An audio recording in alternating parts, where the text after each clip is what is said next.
Selain menyatakan dukungan resmi kepada pemerintahan Jokowi JK, Munaslup Partai Golkar juga merekomendasikan agar Ketua Umum terpilih agar berkomunikasi secara intens dengan Presiden Joko Widodo untuk mempersiapkan dan mengantisipasi pelaksanaan pemilu 2019. Apakah ini artinya Golkar akan mengusung Jokowi pada pemilu 2019? Manuver apa yang sedang dimainkan Partai Golkar kali ini? Kami mengulasnya dengan Hendry Satrio, merupakan akademisi komunikasi politik Universitas Paramadina. Selamat malam, Bang Hendry. Kemudian melalui sambungan satelit ada Nurdin Halid, Ketua Harian Partai Golkar terpilih. Selamat malam, Pak Nurdin. Selamat malam. Saya ke Pak Nurdin terlebih dahulu ini. Pak Nurdin, karena ini muncul di Munaslup, apakah ini artinya sudah resmi sejak saat ini bahwa Golkar memang akan mengusung, bahkan bukan sekedar mendukung Joko Widodo di pemilu 2019? Begitu awal sekali, Pak Nurdin. Jadi sikap Partai Golkar mendukung pemerintah bukan di Munaslup ini saja. Di Munaslup ini hanya menguatkan daripada keputusan Rapimnas. Jadi sejak kita Rapimnas pada bulan Januari yang lalu, itu kita sudah menyatakan bahwa Partai Golkar bersama pemerintah membangun negeri ini. Nah, kenapa harus dilakukan itu? Itu karena kita kembali kepada ide dasar kelahiran Partai Golkar. Ide dasar kelahiran Partai Golkar bahwa Golkar dilahirkan, dibentuk untuk mendukung pemerintah. Bukan mendukung orang, mendukung pemerintah. Ya sekarang ini presidennya adalah Pak Jokowi, maka wajib bagi Golkar untuk mendukung Pak Jokowi sebagai Presiden Republik Indonesia. Nah, di Munaslup ini kita menguatkan lagi supaya tidak akan ada orang siapapun yang bisa merubah ke depan, karena keputusan Munaslup itu hanya bisa dirubah oleh Munas itu sendiri. Nah, kemudian memang karena kita telah menyatakan sikap sesuai dengan doktrin Partai Golkar mendukung pemerintah, dan kita melihat ke depan ini saat ini ya kinerja Pak Jokowi luar biasa yang sangat berpihak kepada rakyat. Misalnya sekarang beliau mempertahankan pembangunan infrastruktur yang tidak lain dimaksudkan adalah bagaimana menyatukan negeri ini melalui infrastruktur. Ini sebuah terobosan pembangunan yang luar biasa yang sebetulnya dari sisi perencanaannya sudah lama, tetapi nanti setelah Pak Jokowi baru bisa direalisir setahap demi setahap, tapi pada akhirnya akan bisa tercipta dengan sendirinya. Luar biasa ini Pak Nurdin ya, sudah ada beberapa pujian ke pemerintahan ini. Negara kesejahteraan.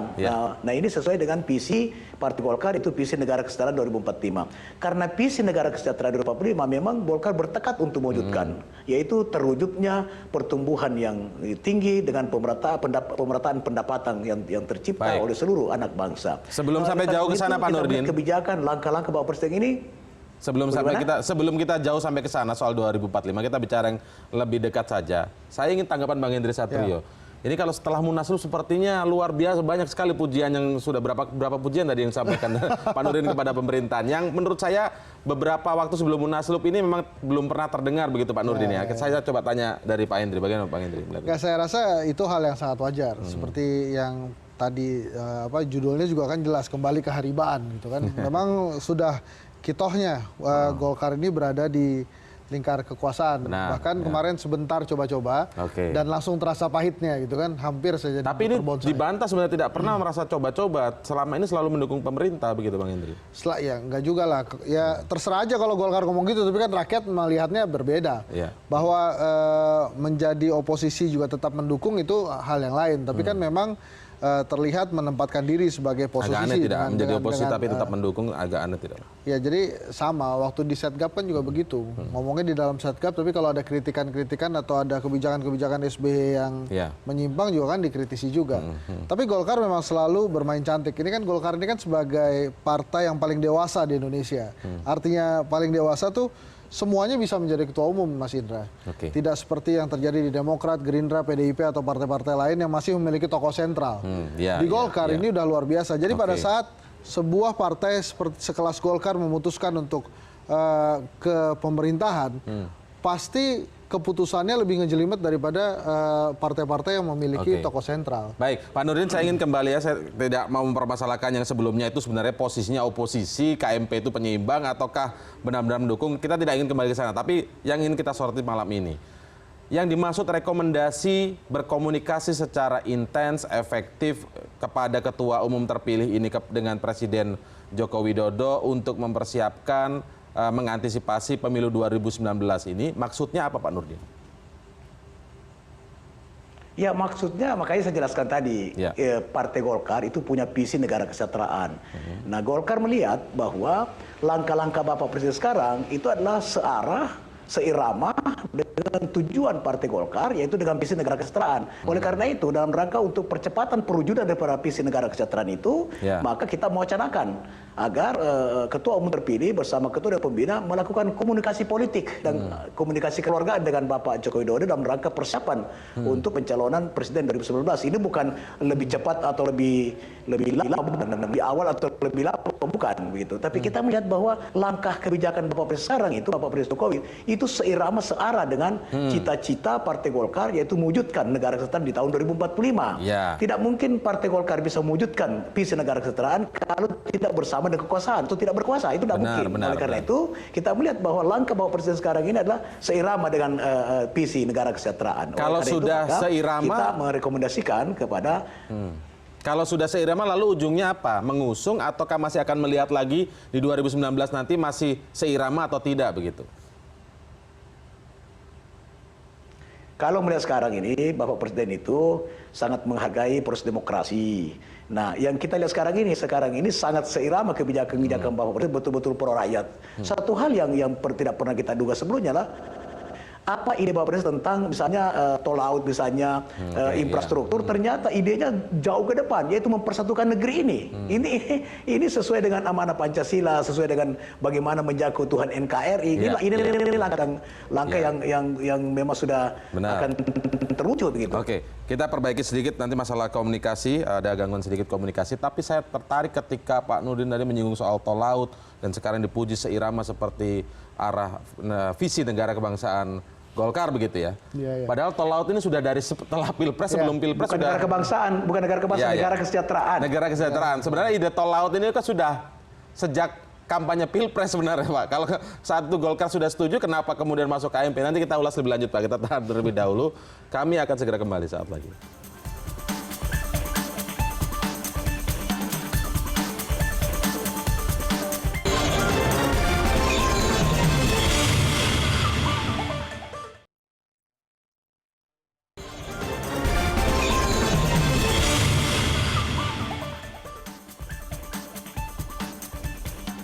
Saya ingin bertanya ke Bang Henry, tadi apa yang dijelaskan oleh Pak Nurdin kan begitu panjang, lalu kemudian muncul contoh memuji bagaimana seiramanya visi negara kesejahteraan 2045-nya Golkar dengan apa yang dilakukan Pak Jokowi, contohnya adalah tol laut.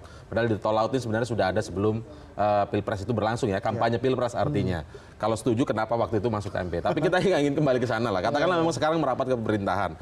Tetapi mengejutkan ketika kemudian ada rekomendasi yang menyebutkan bahwa akan mengusung Joko Widodo di Pilpres 2019 nanti. Menurut Anda ini sebuah manuver sajakah? Karena tadi Pak Nurdin bilang selama ini sejauh ini masih seirama, tetapi nanti nggak tahu dilihat di 2019 nanti. Manuver saja ataukah memang ini yang harus dilakukan Golkar agar survive? Ini langkah strategis saya menyebutnya. Kenapa langkah strategis? Karena jauh-jauh hari sebuah partai seperti Golkar sudah mengusung kandidat gitu kan. Dan yang diusung kandidat ini bukan yang main-main gitu. Kandidat yang paling mungkin juara di 2019. Golkar ini walaupun selalu menempati posisi 1 dan 2 di Pileg, 1 atau 2, tapi selalu gagal kan menempatkan kadernya sebagai presiden. Bahkan kalau dia usung pun jarang gagal, jarang berhasil. Dia ngusung lah ya. Jadi maksudnya Golkar ini mengusung orang sendiri, lain, mengusung sendiri itu jarang berhasil. Jarang berhasil. Jarang berhasil. Makanya kalau ini diusung, ini kemungkinan mengubah irama sejarahnya Golkar lah, bahwa yang diusung ini berhasil. Sekarang sebetulnya kan peak point-nya ada di Pak Jokowi gitu. Pak Jokowi sekarang punya 2 kendaraan mewah nih.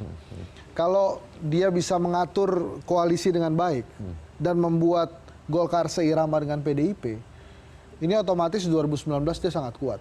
Tapi PDIP dan Golkar ini kan punya sejarah sendiri. Pendukung PDIP dan pendukung Golkar pun punya sejarah sendiri. Pendukung Jokowi pun pada saat memilih Jokowi di Pilpres, walaupun kata Mas Indra tidak lagi ingin mundur ke belakang, bisa jadi kebanyakan memilih Jokowi karena ada Golkar di Prabowo gitu. Jadi memang ini tidak bisa dipisahkan. Jadi makanya kalau nanti Pak Jokowi, dan saya yakin beliau sangat cerdas untuk hal ini karena berhasil, akhirnya hampir semuanya masuk ke dia. Makanya saya rasa akan menarik menunggu bagaimana nanti Pak Jokowi mengatur koalisi yang besar. Jadi kita ini. bicarain message-nya bukan soal keuntungan atau manuver Golkar semata, tetapi ini ada keuntungan dari sisi Presiden Jokowi. Pak Jokowinya gitu. Justru kan, menguntungkan buat Presiden Jokowi. Iya, sekarang Pak Jokowi punya 2 kendaraan mewah gitu kan. Kalau katakanlah Golkar tidak dalam posisi yang sekarang, maka Pak Jokowi akan kemungkinan sangat bergantung dengan PDIP saja. Dan itu akan menyulitkan dirinya. Kan berkali-kali dikatakan bahwa Pak Jokowi ini petugas partai gitu kan. Kalau yang di satu sisi bilang sini petugas partai, tapi terus teman baru yang berbaju kuning ini bilang, oh bukan, itu jagoan saya, bukan petugas partai. Kan lebih suka disebut jagoan daripada disebut petugas gitu kan. Jadi ini merupakan langkah strategis yang menurut saya harusnya sih disambut baik oleh koalisi yang sudah berada di pemerintahan. Ancaman buat PDIP tidak ini? Nah, ini tergantung lagi-lagi bagaimana PDIP dan Golkar men-serve Jokowi gitu. Men-serve quote and quote ya. Jadi mau tidak mau sekarang kondisi ini membuat PDIP atau Golkar harus mampu men-serve Pak Jokowi. Kan Pak Jokowi juga manusia. Yang paling enak melayani dia aja kan. Kalau selama ini ada yang menempatkan dirinya sebagai petugas partai gitu kan. Misalnya. Mendingan saya kalau ditaruh jadi petugas terus, sementara yang satu lagi jadi jagoan kan mendingan jadi jagoan. Mending milih jadi jagoannya, baik. Tapi kembali ke soal Golkar. Katakanlah Golkar ini kan sebuah partai yang organisasinya sebenarnya cukup matang begitu ya Pak Nurdin ya. Ketika jauh-jauh hari matang, dia sangat matang. Ya. Sangat Ketika jauh-jauh hari masih 3 tahun lagi begitu Pak sudah menyatakan secara tidak langsung, walaupun demikian, walaupun ada juga Pak Yoris Rawe yang bilang bukan sekedar mendukung tapi mengusung Joko Widodo di 2019, bukankah akan mematikan semangat kader-kader yang punya potensi besar begitu Pak Nurdin? Bagaimana akan mau bekerja keras kalau sudah ternyata yang diusung adalah di luar kader Golkar begitu Pak Nurdin? Karena kematangannya itu, maka Partai Golkar sudah merancang dari awal, sudah mewacanakan dari awal. Tapi wacana ini bukan sekedar wacana yang sekedar manuver. Wacana ini adalah sebuah keseriusan bahwa apa yang dilakukan oleh Pak Jokowi sekarang betul-betul searah, seirama dengan visi negara kesejahteraan. Dan kalau dikatakan tadi bahwa kenapa sekarang sementara Pak Jokowi mengenai tol laut itu sejak kampanye. Begini, kita punya visi negara kesejahteraan itu disahkan pada saat Munas Bali tahun 2014 setelah Presiden dilantik itu. Nah, pada saat itu kemudian perjalanan Golkar 1,5 tahun sejak dilantiknya Bapak Presiden, kita melihat mencermati, mengamati betul bahwa ternyata Bapak Presiden ini betul-betul searah dengan doktrin Partai Golkar, searah dengan cita-cita Partai Golkar itu menciptakan Indonesia menjadi negara yang sejahtera di tahun 2045. Nah, kalau demikian maka kita punya prinsip bahwa bagaimana mewujudkan pertumbuhan, pemerataan pendapatan terhadap seluruh anak bangsa, bagaimana mempercepat pengurangan kemiskinan, mengurangi pengangguran, kemudian jurang antara si kaya dan si miskin itu bisa kita lebih rekatkan lagi. Bagaimana pertumbuhan itu tidak hanya dicapai oleh segelintir manusia Indonesia. Kita lihat arah pembangunan yang dirancang oleh Bapak Presiden itu benar-benar sesuai dengan doktrin Partai Golkar, sesuai dengan visi negara kesejahteraan. Itulah kemudian kita ingin mendukung Pak Jokowi agar Pak Jokowi akan konsisten terhadap program yang dijalankan. Kemudian beliau akan lebih kuat menjalankan pemerintahan karena ada Golkar yang menjadi pendukung di samping pendukung selama ini PDIP, Hanura, Nasdem dan sebagainya. Jadi kita masuk untuk memperkuat Bapak Presiden dalam menjalankan roda pemerintahan, menjalankan roda pembangunan, akselerasi pembangunan bisa lebih cepat dari apa yang ada sekarang dengan adanya Golkar bersama pemerintah. Pak Nurdin, kita tahu juga begitu bahwa MK pernah memutuskan nanti 2019 itu pemilu serentak akan berjalan. Tidak ada lagi presidensial threshold, tidak menunggu dulu pileg, tapi serentak dilakukan antara pileg dan juga pilpres. Tidakkah sayang kesempatan ini kemudian Pak dilewatkan oleh Golkar yang jauh-jauh hari justru dengan atas nama kesamaan visi? Apakah di dalam kader Golkar sendiri tidak ada yang bervisi sama kemudian pertanyaannya? Ya, bukan begitu. Tapi kita melihat sekarang ini Pak Jokowi memang sudah membuktikan bahwa roda pemerintahan berjalan dengan baik, kemudian akselerasi pembangunan yang tujuannya adalah untuk lebih menguatkan NKRI, kemudian lebih mempercepat daripada penciptaan lapangan kerja, kemudian infrastruktur untuk menyatukan negeri ini. Kita lihat bahwa sekarang ini Jokowi bukan lagi sebuah wacana, tapi sudah membuktikan idenya itu sudah menjadikan sebagai sebuah kenyataan. Untuk apa kita mencari figur yang baru wacana, sementara Pak Jokowi sudah membuktikan dengan sendirinya. Oleh karena itu kesempatan kader Golkar itu apalagi tinggal 3,5 tahun, kesempatan 2019 tapi 2024. Golkar itu sudah melihat semua itu dan kita sudah mengkaji secara mendalam terhadap segala kemungkinan akan terjadi. Tapi yang pasti sekarang ini bahwa kita melihat figur Pak Jokowi itu betul-betul seirama dengan searah dengan apa yang menjadi tujuan Partai Golkar, itu visi negara kesejahteraan. Kan ini kalau kita lihat bagaimana apresiasi dari Pak Nurdin Halid yang merupakan Ketua Harian DPP Partai Golkar yang baru ini luar biasa begitu apresiasinya kepada pemerintahan. Tapi saya ingin segera masih kembali dulu Pak Nurdin ke kata dasar begitu ya. Di Munaslup itu disebutkan rekomendasi. Saya pernah berdialog dengan Pak Aziz Samsudin tentang masalah kata-kata rekomendasi ini. Ketika disebut mendukung pemerintah dan disebut tidak mendukung pemerintah. Arti kemudian ditagih ketika mendukung pemerintah seperti apa. Pak Aziz pernah bilang rekomendasi. Namanya rekomendasi itu bisa berubah. Opsi yang tidak harus dijalankan. Nah saya ingin tanya ke Pak Nurdin sekarang. Yang disampaikan oleh Pak Nurdin hari ini adalah sebuah rekomendasi ataukah memang rekomendasi yang harus dijalankan? Sebuah opsi atau yang harus dijalankan? Rekomendasi Munaslup itu wajib diperjuangkan, wajib dijalankan oleh DPP, oleh Dewan Pimpinan Pusat Partai Golongan Karya. Kenapa dikatakan melakukan komunikasi politik, karena ibaratnya kita seorang laki-laki melamar gadis. Nah, jangan sampai kita mau melamar tapi gadisnya tidak mau dilamar, begitu. Jadi kita perlu menyampaikan dulu ke Bapak Jokowi secara pribadi bahwa ada rekomendasi dari Partai Golkar seperti ini. Bagaimana respon beliau? Beliau welcome, kita langsung putuskan nanti dalam forum Rapimnas. Itu. Baik. Masih mungkin akan melenceng tidak, menurut Anda Pak Hendri? Saya rasa tidak, karena ini tidak ada pilihan lain. Golkar tidak ada pilihan lain. Gini, saya kan tadi katakan ini adalah langkah strategis. Gini loh Mas Indra, sudah beberapa kali pemilu, Golkar ini setiap kali pileg itu 14-15% suaranya. Nggak pernah beranjak dari itu. Jadi artinya memang ada pendukung loyalis di sana. Tapi kan saat itu belum ada deraan-deraan yang dualisme kepemimpinan dan lain-lain. Mau tidak mau, dengan untuk mencapai minimal 14-15% lagi, Golkar memerlukan suatu boost factor yang memang harusnya luar biasa. Apalagi untuk melewatkan 15%. Nah, dengan mengusung Jokowi dari awal, ini merupakan boost factor untuk mengangkat Golkar, mungkin bisa melebihi 15%. Belum pernah loh. Di 2004 itu juga tidak melebihi dari 15-16% kalau saya tidak salah. Jadi memang hal ini memang langkah strategis yang sudah diperhitungkan Golkar. Baik itu untuk meraih kembali kitohnya masuk ke dalam lingkar kekuasaan, dan juga menambah kekuasaan di daerah lain melalui pileg nantinya. Faktor apa? Faktor Jokowi.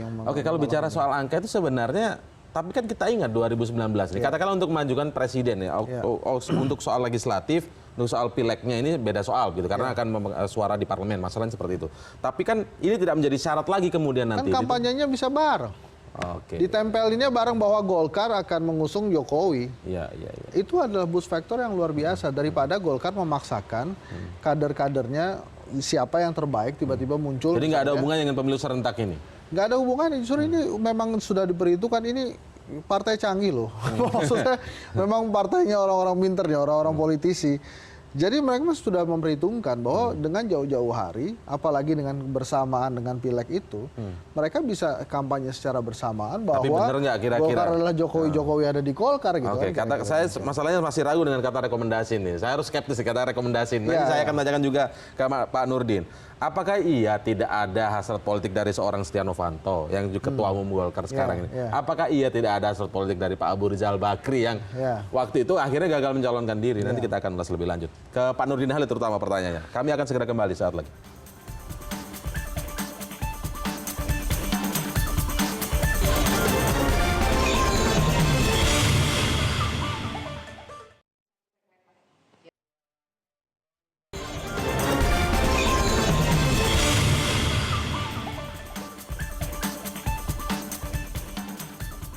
Agak skeptis dengan kata-kata rekomendasi yang dalam Munaslup. Tadi memang Pak Nurdin sudah menjelaskan bahwa ini harus dijalankan oleh DPP. Nah, pertanyaan kemudian begini Pak Nurdin.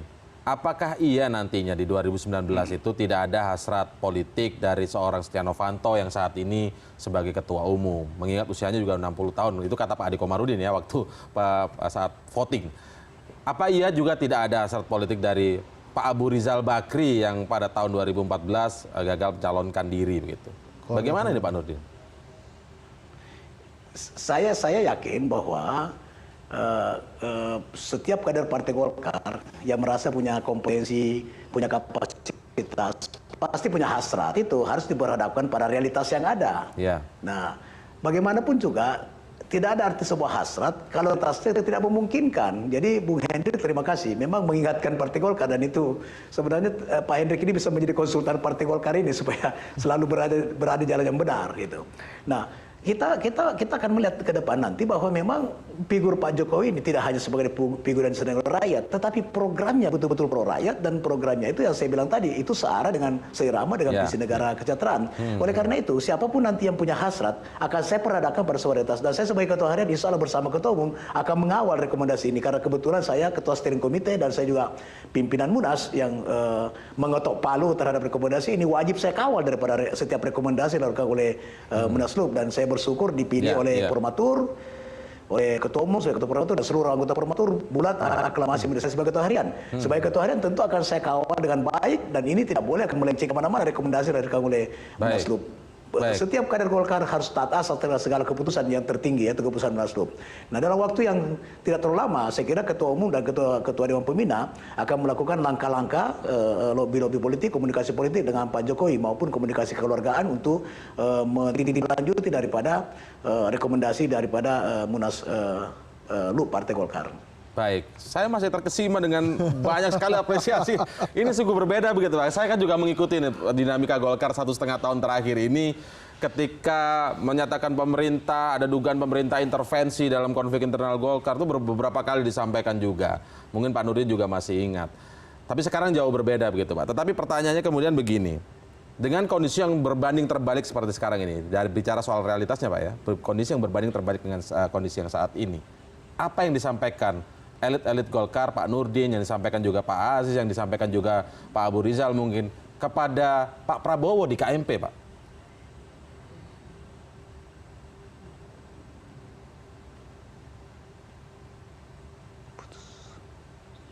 Pak Nurdin?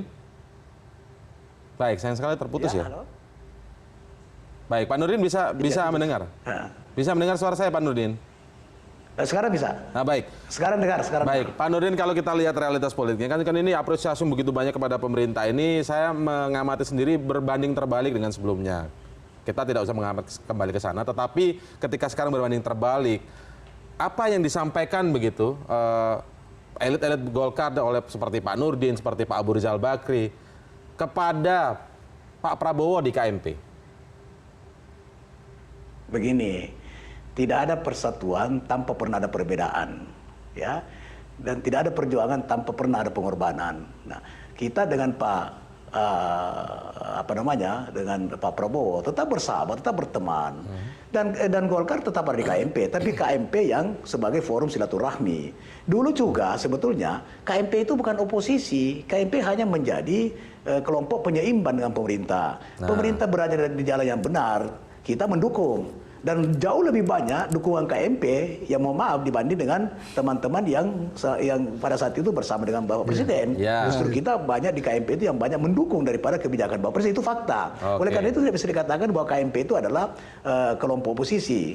Dan kemudian ketika kita hendak menyatakan dukungan kepada pemerintah pada saat sebelum Rapimnas Partai Golkar, itu Pak Abu Rizal Bakri berkunjung menemui Pak Prabowo menyampaikan itu. Jadi ada etika di kalangan sama KMP bahwa kita tidak pergi begitu saja, dan sekarang pun tidak pergi, kita tetap berada di KMP tapi bukan sebagai kelompok penyeimbang lagi. Golkar bukan lagi sebagai kelompok penyeimbang karena Golkar sudah bersama dengan pemerintah, tapi Golkar di KMP itu sebagai forum silaturahmi. Sekarang ada perbedaan sedikit di KMP yang dulu dengan sekarang sudah bersama pemerintah. Kalau dulu kita di KMP mengkritis pemerintah dari luar, dan kita tidak memahami, tidak mengetahui daripada kebijakan yang dilakukan oleh pemerintah sebelum diumumkan oleh pemerintah. Nah, kalau sekarang Golkar bahkan memang doktrin Partai Golkar harus bersama pemerintah, harus mendukung pemerintah. Sekarang itu kita mengkritis pemerintah dari dalam. Nah, dan sehingga kita juga mempercepat mengetahui daripada apa yang menjadi kebijakan pemerintah dalam melakukan menjalankan roda pemerintahan, roda pembangunan. Tidak berarti bahwa kita menjadi pembiak, bukan begitu maksudnya. Kita mendukung pemerintah dan pemerintah kita yakin berada di jalan benar itu selalu kepada pro rakyat. Menurut Golkar ini benar posisinya sekarang ini. Ketika tadi sebelumnya Sangat menyebutkan penyeimbang, kata-kata penyeimbang berarti kan harus seimbang. Ketika pemerintahan didukung beberapa partai sebelumnya, kemudian di luar sebagai penyeimbang juga jumlahnya kurang lebih sama ya, mungkin beda satu partai lah begitu.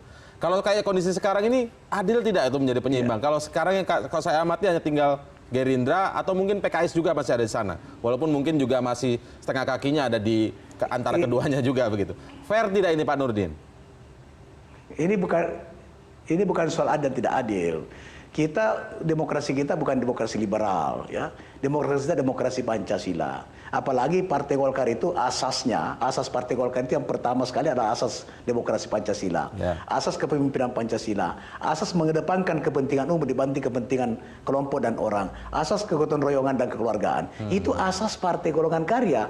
Oleh karena itu, ini bukan adil tidak adil, tapi bagaimana kita ikut bersama pemerintah menciptakan stabilitas. Karena tanpa stabilitas, maka tidak mungkin pemerintah bisa menjalankan roda pemerintahan, roda pembangunan dengan baik, dengan maksimal. Kita tidak lagi soal politik, kemudian berdebat soal kepentingan saja, kemudian kita tidak mengedepankan kepentingan bangsa yang lebih besar, kepentingan kesejahteraan rakyat, kepentingan mempercepat pengurangan kemiskinan, pengurangan pengangguran, penciptaan lapangan kerja, itu jauh lebih utama sekarang dibanding dengan politik yang mengedepankan kepentingan daripada kelompok maupun partai itu sendiri. Sehat nggak bagi demokrasi kita kira-kira? Katakanlah demokrasi Pancasila begitu, tetap ada penyeimbang yang harus konsisten di luar. Kita lihat PDIP dulu konsisten di luar. Ya tapi kan apa dayanya PDIP juga kan nggak ada. Jadi realitas politik berbicara nih. Ya.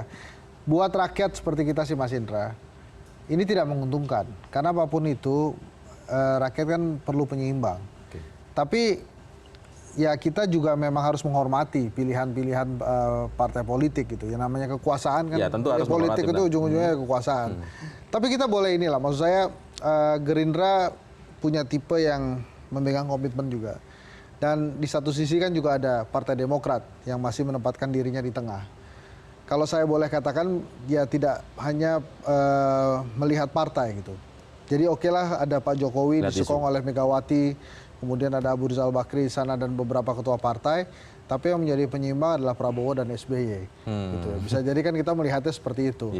Dan dengan adanya Prabowo dan SBY di sana sih menurut saya rakyat masih bisa berharap. Walaupun masukan-masukan kritis terhadap pemerintah harusnya itu bisa terus dilakukan. Nah, tapi sih saya nggak khawatir sama Golkar. Kalau Golkar itu, kalau kita lihat sejarah di Setskap ya, Setskapnya Pak SBY, kalau ada kebijakan-kebijakan yang menurut Golkar nggak pro rakyat juga mereka bisa balelo juga. Jadi ini partai emang bisa semua. Nah itu enggak, mas saya mau ingin ke contoh real misalnya gini. Katakanlah yang masuk prolegnas sekarang adalah soal RUU teks amnesti ya. Contohnya begini. Ketika ada sekelompok masyarakat merasa ketika teks amnesti akan berlakukan tidak adil buat membayar pajak yang rajin begitu bayar pajak. Kenapa nggak bayar pajak dapat pengampunan? Katakanlah seperti itu contoh kasusnya. Mereka datang nih ke parlemen. Mereka mau ke siapa? Ini kan nggak jelas. Nih siapa yang ada di luar, siapa yang ada mendukung pemerintah kan jadi. Kalau waktu zaman KMP emangnya masih real? Enggak juga. Itu waktu benar kata Pak Nurdin Halid. Coba Mas Indra ingat-ingat pada saat Pak Setia Novanto jadi ketua DPR. Mulus programnya Pak Jokowi masuk ke DPR. Era PBNP coba. Kalau diisengin sama KMP itu nggak lolos. Mau nggak mau Pak Jokowi itu pakai APBN-nya SBY. Tapi ini lolos terus-terusan. Nah, balik lagi ke teks amnesti, ini kan sebetulnya sudah diprioritaskan oleh pemerintah, katanya memang akan membantu negara ini. Kalau kata-katanya membantu negara ini, kalau tadi Pak Nurdin bilang, pasti didukung sama Golkar. Jadi kalau ada rakyat datang tiba-tiba gitu ya, emang tinggal Gerindra, Demokrat gitu. Kalau PKS ya sudahlah. Sekarang PKS itu menghadapi... Dikhawatirkan tidak efektif begitu. Iya, kalau dilihat dari jumlah jelas tidak efektif. Tapi kalau dilihat dari opini publik, saya rasa SBY dan Prabowo masih bisa mengimbangi gitu. Kalau PKS dia udah punya masalah sendiri lah. Dengan Pak Hamzah dan sekarang giliran PKS ya maksudnya begitu ya? Ya sudah gitu. Mungkin itu salah satu tawar-menawarnya juga kalau mau masuk ke pemerintahan mesti geser Fahri. Sebenarnya ini terakhir saya ke Pak Nurdin. Begini Pak Nurdin, sebenarnya saya ketika membaca informasi pertama tentang Golkar memutuskan akan mendukung atau mengusung Jokowi di pemilu presiden 2019. saya menjadi pertanyaan saya pertama begini sebenarnya. Apa nggak ini menyakiti hati Pak Prabowo ya? Karena kan selama ini kan Golkar presidium di KMP dekat sekali dengan Pak Prabowo Subianto dan kita tahu Pak Jokowi adalah saingan terberat atau pesaing terberat dari Pak Prabowo sendiri. Apa ini tidak menyakiti hati seorang Prabowo Subianto? Oh, sama sekali jauh dari itu. Sama sekali jauh dari itu, sama sekali tidak niat. Golkar, Pak Prabowo itu orang Golkar. Orang Golkar yang sekarang ini menjadi ketua Gerindra. Beliau sangat paham tentang doktrin Partai Golkar. Dan sama sekali jauh dari itu niat bahwa menyakiti Pak Prabowo, baik secara pribadi maupun sebagai ketua Gerindra, maupun sebagai sesama KMP. Tapi ini memang langkah taktis strategis dari Partai Golkar dalam rangka mewujudkan visi negara kesejahteraan. Kita punya langkah-langkah 3 dasawarsa dalam mewujudkan visi negara kesejahteraan itu. Nah, kalau kita tidak mendukung pemerintah, kemudian kita tidak bersama kekuasaan, maka tidak mungkin visi Partai Golkar negara kesejahteraan itu akan terwujud. Jadi kepentingan Partai Golkar semata-mata bagaimana percepatan daripada terwujudnya visi negara kesejahteraan. Oke, baik. Terima kasih Pak Nurdin Halid, terima kasih Bang Hendri Satrio telah mengulas tentang posisi Partai Golkar setelah Munaslup. Ya, paling tidak ini artinya bisa mengkonfirmasi bahwa Golkar kembali ke kehariban kekuasaan. Ada Pak Ade Kamarudin masih di DPR, saya rasa oke keadaannya. Golkar dengan pemerintah harusnya nawacitanya sukses nih. Harusnya ya. Oke, baik. Terima kasih Pak Nurdin sekali lagi, terima kasih Bang Hendri.